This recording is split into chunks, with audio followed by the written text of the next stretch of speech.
आज हम पढ़ेंगे atomic structure part 1 class 11th NEET का पढ़ेंगे। एटॉमिक स्ट्रक्चर और उसके बारे में समझेंगे कि एटॉमिक स्ट्रक्चर जो है ये एटॉमिक स्ट्रक्चर क्लास 11th का केमिस्ट्री का पोर्शन है। हम इसका पार्ट 1 आज पढ़ेंगे। ये केमिस्ट्री का चैप्टर है, चैप्टर नंबर 2 है। केमिस्ट्री का चैप्टर नंबर 2 है, दूसरा चैप्टर है। तो इस विषय में हम बात करेंगे, ध्यान से एक एक पॉइंट समझेंगे। स्टार्ट कर रहा हूँ एटॉमिक स्ट्रक्चर। इसमें क्या है ना कि सबसे पहले अगर हम देखें तो सबसे पहले हम जानते हैं एटम के बारे में, कुछ ना कुछ जानते हैं। एटम क्या होता है, सबसे पहले ये बताएं कि एटम क्या होता है। एटम जो है वो ऐसा स्मॉलेस्ट पार्टिकल होता है जिसको फर्दर डिवाइड ना किया जा सके, है ना। अगर सपोज ये पेन है, ये पेन का वो सबसे स्मॉलेस्ट पार्ट जिससे मिल करके ये पेन बना है वो आगे जा कर के फर्दर डिवाइड नहीं हो पाएगा, उसको एटम कहते हैं। जो फर्दर जा कर के वो डिवाइड नहीं हो सकता उसको एटम कहते हैं, है ना। सबसे स्मॉलेस्ट पार्टिकल होता है जिससे कोई भी सब्सटेंस बना होता है, उसको एटम कहते हैं। समझ में आ गया। तो एटम एक प्रकार का क्या है, सब एटॉमिक। एटम एक प्रकार का क्या है, पार्टिकल है। एटम एक प्रकार का क्या है, पार्टिकल है। जिस पार्टिकल से कोई भी चीज़ बना होता है और वो चीज़ जो है चाहे सॉलिड बना हो, चाहे लिक्विड बना हो, चाहे गैस बना हो, और वो चीज़ जो बना होता है वो चीज़ आगे जा कर के उस चीज़ को हम फर्दर डिवाइड नहीं कर सकते। उस चीज़ का वो इतना छोटा हिस्सा है एटम जिसको फर्दर डिवाइड नहीं किया जा सकता। बिल्कुल आसान डिफिनेशन। आगे बढ़ते हैं। ये जो एटम होता है, एटम में क्या होता है, एक सब एटॉमिक पार्टिकल्स। एटम्स के कई सारे पार्टिकल्स होते हैं, उसको कहते हैं सब एटॉमिक पार्टिकल्स। एटम्स के छोटे छोटे पार्टिकल्स को क्या कहते हैं, सब एटॉमिक पार्टिकल्स कहते हैं। एटम के छोटे छोटे पार्टिकल्स को क्या कहते हैं, सब एटॉमिक पार्टिकल कहते हैं। एटम का छोटा छोटा पार्टिकल। एक एटम का सब एटॉमिक पार्टिकल जिसको कहते हैं हम इलेक्ट्रॉन, बिल्कुल सिंपल सा है। दूसरा जो सब एटॉमिक पार्टिकल होता है उसको कहते हैं प्रोटॉन। और तीसरा जो सब एटॉमिक पार्टिकल जो सिंपल सा होता है उसको कहते हैं न्यूट्रॉन। क्या कहते हैं, न्यूट्रॉन। न्यूट्रॉन समझ में आ गया, हाँ न्यूट्रॉन कहते हैं। तीन हमारे पास सब एटॉमिक पार्टिकल। कहने का मतलब ये हुआ जब एटम को तोड़ेंगे ना तो तीन सब एटॉमिक पार्टिकल मिलेंगे। कहने को और बहुत सारे हैं लेकिन मेजरली तीन हैं जो पढ़ने हैं, इलेक्ट्रॉन, प्रोटॉन और न्यूट्रॉन। इलेक्ट्रॉन, प्रोटॉन और न्यूट्रॉन। ये हो गया क्लियर। अब इसमें से अब अगर हमको कोई पूछ दे कि इलेक्ट्रॉन का मास क्या है, प्रोटॉन का मास क्या है, न्यूट्रॉन का मास क्या है, तो मास भी जान लेते हैं। तो सबसे पहले इलेक्ट्रॉन का जो मास होता है, इलेक्ट्रॉन का मास, वो इलेक्ट्रॉन का मास होता है, अगर रैंडमली बात करूं एवरेज में, वो होता है 9.1 इंटू 10⁻31 kg। प्रोटॉन के मास के बारे में बात करूं, प्रोटॉन का मास होता है 1.67 इंटू 10⁻27 kg। और न्यूट्रॉन का जो मास होता है वो होता है 1.67 into 10⁻27 kg। Just same as what, just same as proton. kg लिखा हूँ, kg है ये, kg हो गया। न्यूट्रॉन का मास ये हो गया। और अगर चार्ज के बारे में बात किया जाए, चार्ज के बारे में अगर बात किया जाए तो इलेक्ट्रॉन पे कितना चार्ज होता है, इलेक्ट्रॉन पे चार्ज होता है माइनस में। किसमें, माइनस में 1.6 इंटू 10⁻19 कूलम्ब। और प्रोटॉन पे चार्ज होता है 1.6 इंटू 10⁻19 कूलम्ब। प्लस में होगा 1.6 इंटू 10⁻19 कूलम्ब। और न्यूट्रॉन पे किसी भी प्रकार का चार्ज नहीं होता तो उसको कहते हैं जीरो चार्ज, या फिर आप कहिए न्यूट्रल चार्ज। जीरो चार्ज या फिर न्यूट्रल चार्ज। समझ में आया, जीरो चार्ज या फिर न्यूट्रल चार्ज हो गया। हाँ, इसके बाद अगर हमको पूछा जाए ये जो मास मैंने बताया है इस मास का ऑर्डर कैसा है, तो मास का ऑर्डर पे अगर बात करें, ये मास का किस प्रकार से ऑर्डर है, किस हिसाब से, उसको अगर बात देखें, उसकी अगर बात करें तो हम एक बात कह सकते हैं, बहुत इम्पॉर्टेंट बात है कि जो मास ऑफ न्यूट्रॉन होता है, मास ऑफ न्यूट्रॉन जो होता है वो अप्रॉक्सीमेटली इक्वल टू होता है मास ऑफ प्रोटॉन के। मेरे कहने का मतलब ये हुआ कि जो मास का ऑफ न्यूट्रॉन होगा, मास ऑफ न्यूट्रॉन होगा, वो अप्रॉक्सीमेटली इक्वल टू प्रोटॉन होगा। दिख ही रहा है, कुछ का डिफरेंस होता है, उस पर बात नहीं कर रहा हूँ, इसीलिए अप्रॉक्सीमेटली लिख दिया। किसके बराबर होता है? मास ऑफ प्रोटॉन के।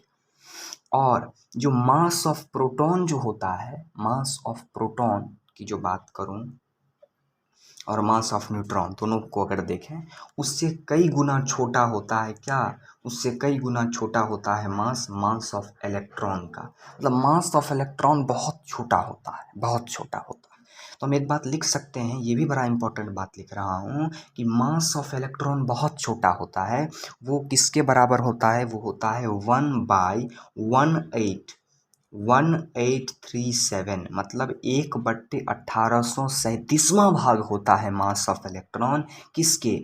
मास ऑफ प्रोटॉन या मास ऑफ न्यूट्रॉन के 1/1837वां भाग होता है।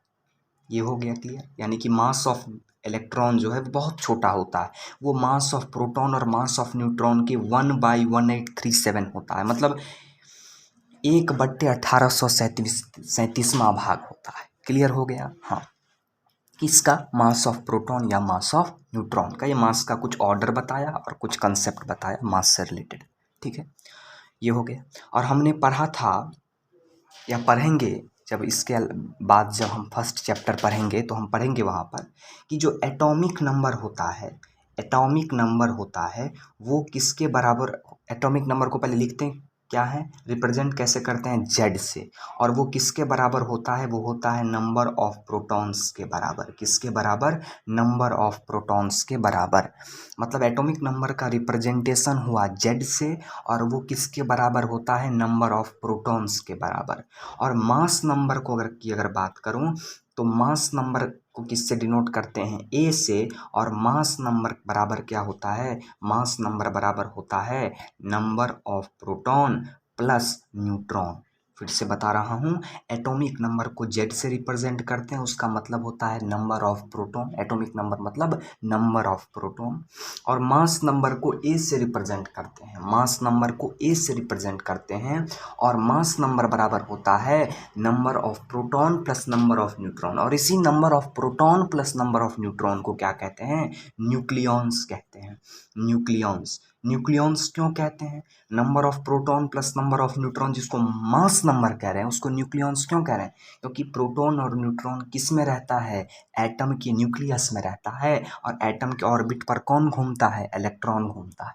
क्योंकि मास, इसीलिए कहा गया मास ऑफ नंबर में प्रोटॉन न्यूट्रॉन को न्यूक्लियॉन से इसीलिए कहा गया, क्योंकि न्यूक्लियस में, एटम के न्यूक्लियस में ही प्रोटॉन और न्यूट्रॉन रहता है, वो बाहर में नहीं मिलेगा कहीं कभी भी। ये थोड़ा सा हमने कॉन्सेप्ट समझा। ठीक है, अब हम बात कर रहे हैं डिस्कवरी के बारे में। किसका डिस्कवरी भाई? तो अब हम बात करते हैं डिस्कवरी ऑफ सब एटॉमिक पार्टिकल। इस एटॉमिक स्ट्रक्चर में अपने को यही पढ़ना है कि ये जो इलेक्ट्रॉन है, ये इलेक्ट्रॉन का डिस्कवरी कैसे हुआ, ये प्रोटॉन का डिस्कवरी कैसे हुआ, ये न्यूट्रॉन का डिस्कवरी कैसे हुआ, यही अपने को पढ़ना है इस चैप्टर में। बेसिकली इलेक्ट्रॉन का डिस्कवरी कैसे हुआ, प्रोटॉन का डिस्कवरी कैसे हुआ और न्यूट्रॉन का डिस्कवरी कैसे हुआ, ये अपने को पढ़ना है। तो उसको स्टार्ट कर रहा हूँ। अब मैं बात करता हूँ डिस्कवरी ऑफ सब एटॉमिक पार्टिकल। मैंने बताया इलेक्ट्रॉन, प्रोटॉन, न्यूट्रॉन को क्या कहते हैं? सब एटॉमिक पार्टिकल कहते हैं। तो उसको आप समझेंगे। डिस्कवरी ऑफ सब एटॉमिक पार्टिकल से स्टार्ट कर रहा हूँ। डिस्कवरी ऑफ सब एटॉमिक पार्टिकल, तो हेडिंग देंगे डिस्कवरी ऑफ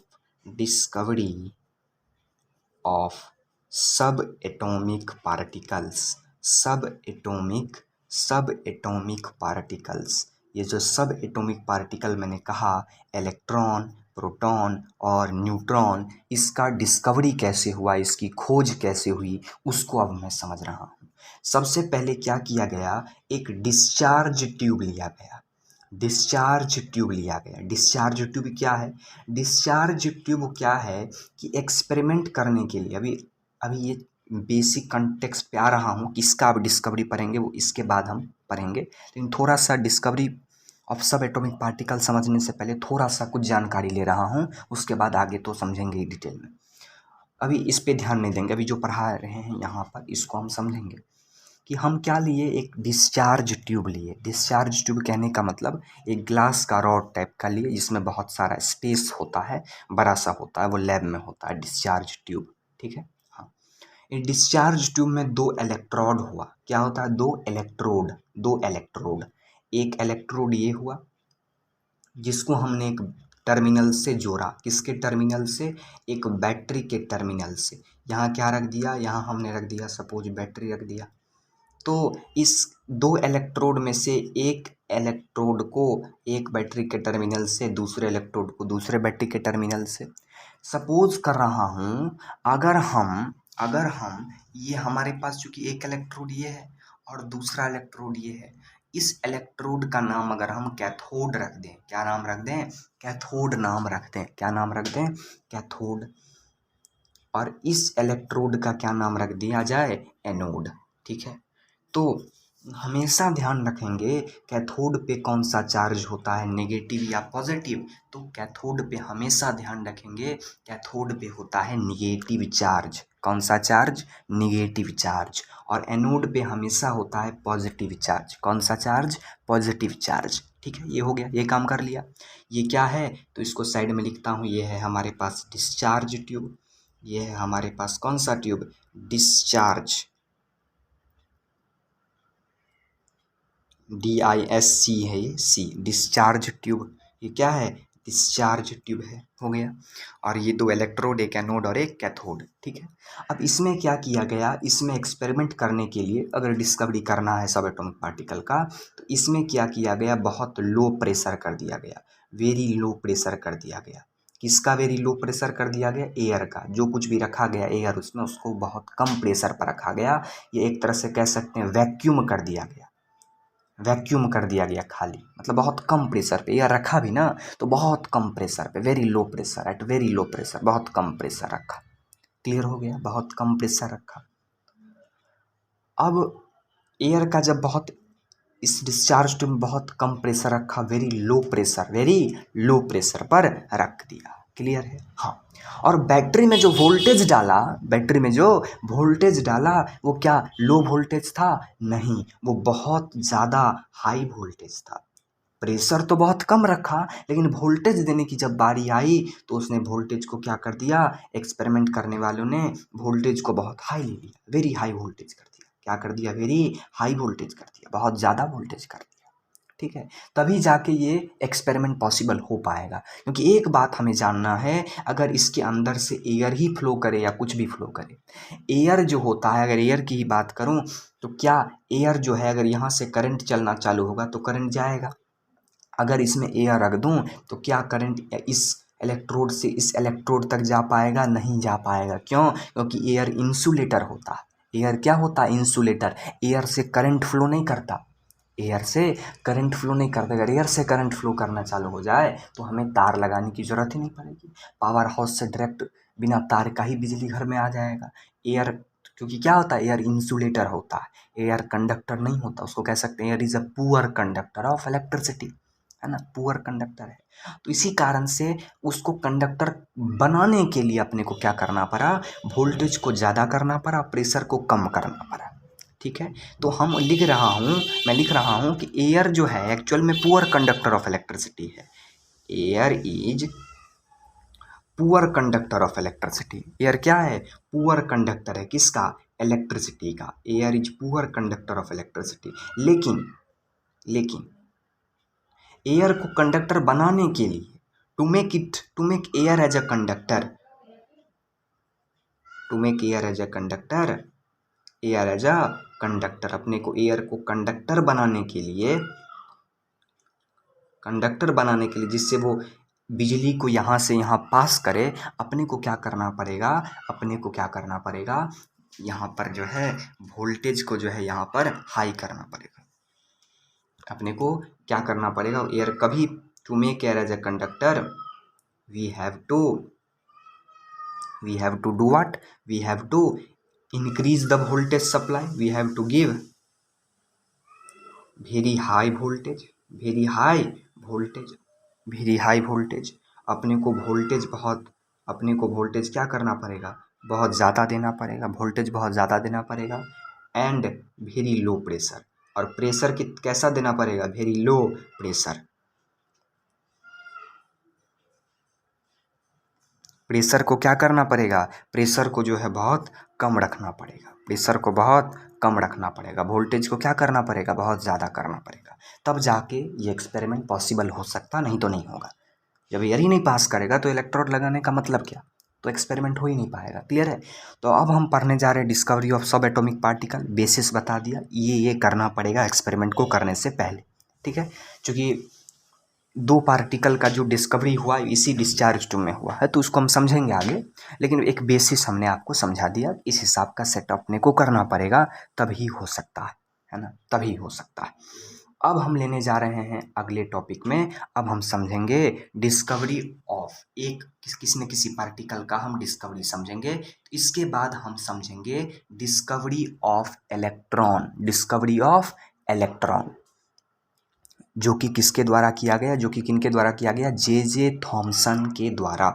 ठीक है, डिस्कवरी ऑफ इलेक्ट्रॉन किनके द्वारा किया गया, जे थॉमसन के द्वारा। वो आगे हम पढ़ रहे हैं, अगले पार्ट में हम इसको पढ़ेंगे डिस्कवरी ऑफ इलेक्ट्रॉन को। अभी हम बेसिस यहाँ तक पढ़ाए, इसको हम एक बार देख लेंगे। हमने पढ़ाया एटम, सब एटॉमिक पार्टिकल्स के बारे में, मास का ऑर्डर, थोड़ा सा कुछ बेसिस, और डिस्कवरी ऑफ सब एटॉमिक पार्टिकल कैसे होता है वो मैंने पढ़ा। ठीक है, अब इसके बाद हम स्टार्ट कर रहे हैं अब डिस्कवरी ऑफ इलेक्ट्रॉन।